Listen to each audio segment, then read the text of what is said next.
We have with us on the line, we got State Representative Marcus Richmond is with us. Marcus, how are you, sir? I'm doing great, Paul. How are you doing? I'm doing fantastic. It's always great to talk to you, sir. Also, you are the majority leader of the Arkansas House of Representatives.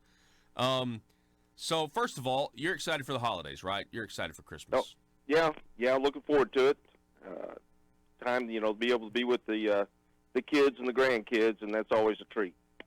So, I saw where you had a few things to say in the Arkansas Democrat Gazette about this car wash tax situation, about taxing the water. And I have to say, I agree with your comments. Why don't you kind of give us a rundown of where we are on this situation? Well, we had a hearing here. I don't know, a week or so, a couple of weeks ago. I don't recall exactly how long. And we had a guest come in from Greenwood, which is just outside of my district, up there south of Fort Smith, and he has a convenience store which has a laundromat and has all these different apparatuses that uses water. And while the law doesn't require him to put in an additional meter just to read the car wash, if he doesn't do it and he gets audited, which he will, he's going to find himself in a bunch of trouble. Mm-hmm. And so, it's just an additional burden, and that's just part of it with the car wash and the water and all this other stuff. The other part is just, you take a look at how we tax candy. If candy has flour in it, it's considered a food or some nonsense like that. I mean, these guys can't keep up with all the different little changes and things that are in how we try to tax them. And we've made it so complicated that, really, if anybody goes in there, they will always find something wrong if they get audited. And we have to simplify that. And I wasn't for, my whole position during the last session was, let's don't add a tax to the car wash. Let's take away the tax that's presently on the car wash. Yeah. Because they've got it divided up, with, if there's a human being involved somehow, then they get taxed. If it's just a person washing their car, then it doesn't happen. And my deal is, why bother? We're not talking about any significant amount of money. It would have very little impact, especially considering our surplus. Yeah, what was interesting to me about that whole situation, I was there, I watched the debate. I had no idea that there were two different types of car washes that were taxed differently. If you're a full service, then, you get that sales tax on the items. But if you're just an automated one, it's, you weren't taxed. And so then they start taxing the water, to try to compensate. And to me, I just kind of felt like, okay, so you've got a different sect of car washes trying to hurt their competitors. I mean, that's what it sounded like to me, and it seems to be that's what's happening. I mean, you got this guy now who, is very much inconvenienced by all this. Oh, yeah, it's more than an inconvenience. I mean, his business is at risk if he doesn't figure out a way to monitor how much money is being used, because, again, they roll in on him, with the auditors and all that, and the auditors are doing their job. There's all kinds of things that they'll be able to find wrong, and the next thing, he's penalized and penalties and all this other stuff. And, we've just created a situation, in my opinion, that is almost impossible to follow, for a lot of folks out there without, creating a great deal of additional expense for them doing business. Mm-hmm. And we should be going the other direction. And we're talking again, as we all know, I'm happy that we cut income taxes and all this other stuff, but we didn't cut spending, and so you have to pay for it one way or the other. We're talking with state This representative. call is now being recorded. Oh, well, no, okay, sorry. We're talking with that wasn't on our end. I don't know what this is. Maybe that's the NSA or something. Yeah, it must be. I mean, I think.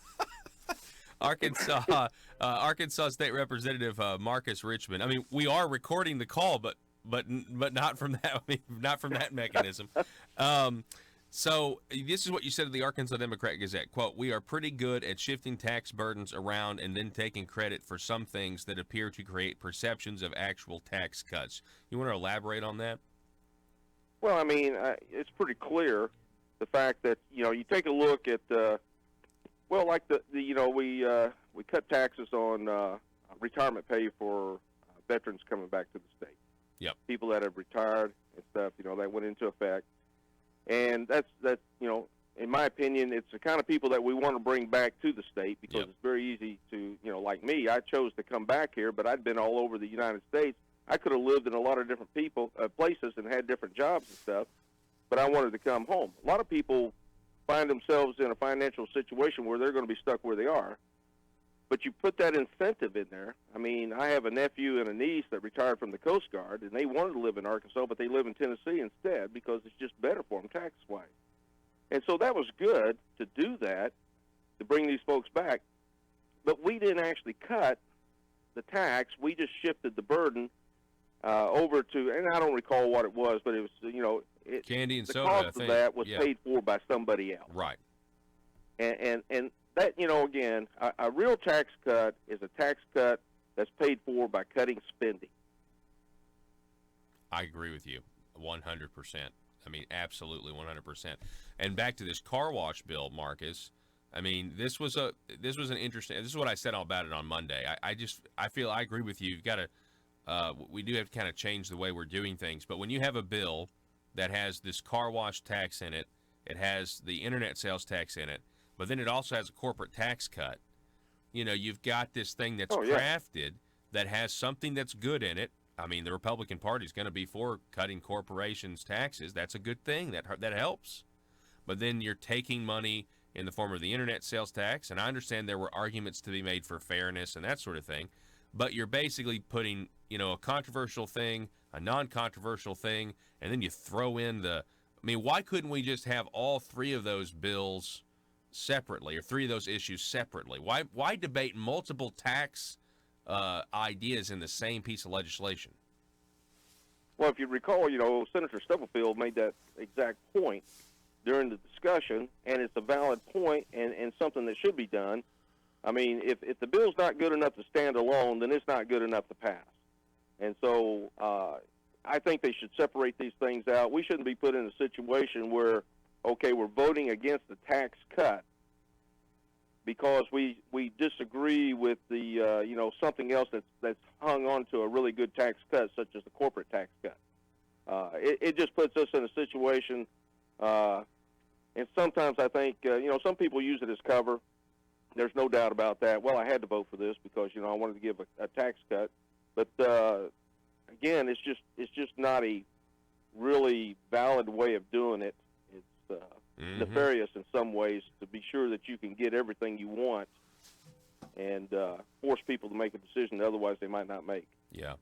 Yeah, and it seems, just from somebody like me who watched this whole process, it also is hard to stop these bills once they get created. You know what I mean? I think there's a lesson to be learned here based on what these business owners in the car wash industry are going through, right? When you have a big piece of legislation like this that's debating these multiple issues that really have nothing to do with one another. I mean, for example, there's very few people that have Chapter C corporations that would benefit from the corporate tax cut, yet all of us buy stuff online, and then there's also very few of us that are car wash owners. What you end up getting are these unintended consequences because you have a piece of legislation that doesn't have anything to do with, they shouldn't be put in the same bill. And so there's an opportunity here to learn from this, but I'm not so sure how to stop, kind of this.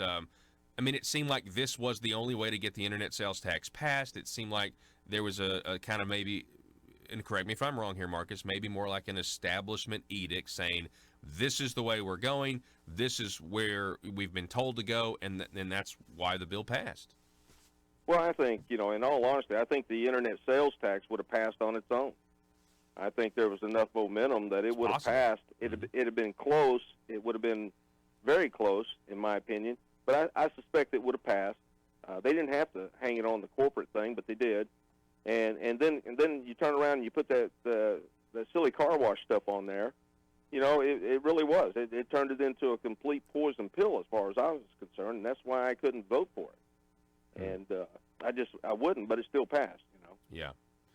Yeah. Well, we're talking with State Representative Marcus Richmond. He's the majority leader in the Arkansas House of Representatives.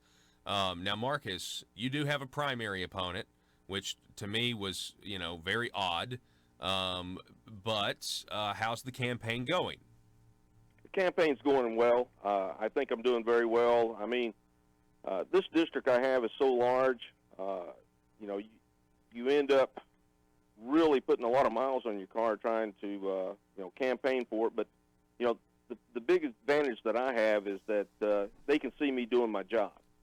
They can see the results of some of the legislation that's been passed and the impact that it's having out here in western Arkansas.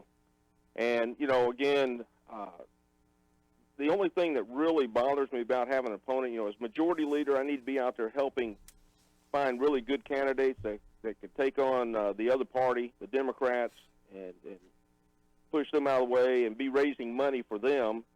But instead, I have to defend my own seat. Yeah. At this point, and so I'm not getting to do my job as well as I would like to do it as majority leader. Mm-hmm. And again, my opponent, the only thing I can say, he's undefined. We took a look. He voted in Democrat primaries right up until just a few years ago, and so it's one of those deals. He knows he can't get elected as a Democrat, so he's a Republican, running as a Republican. Yeah, we're seeing a lot of that. I think we have seen a lot of that. Hey, real quick, Marcus, this is a historic day, potentially. The Democrat-controlled House of Representatives in D.C. are likely going to impeach the President of the United States, Donald Trump. What do you think about that? Well, I think it is. It's absolutely moving us towards the end of our republic even faster than our inability to control spending and all the other stuff that's wrong with Washington, D.C., that, from now on, that every time there's a president that does something, it doesn't matter what party they're in, if they do anything at all, there's going to be this partisan attack.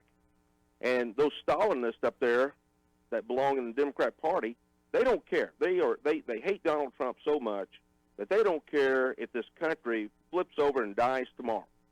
They absolutely want to destroy that guy, get him out of there for a couple of reasons. They can't stand him personally, and second is they can't beat him.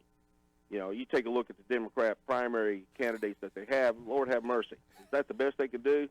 Well, goodness, they're just terrible. Be terrible for this country if any of them got elected.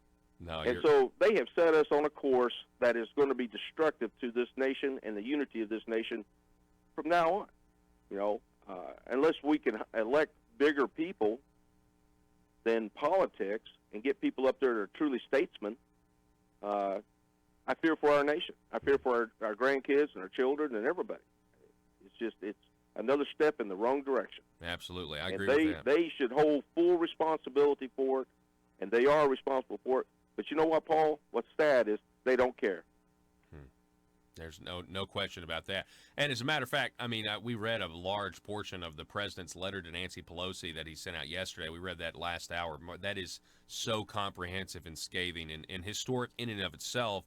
And so it's going to be a historic day, but I don't think the kind of history that is good for the country. I agree with you. And State Representative Marcus Richmond, have a Merry Christmas, sir. I appreciate your time this morning.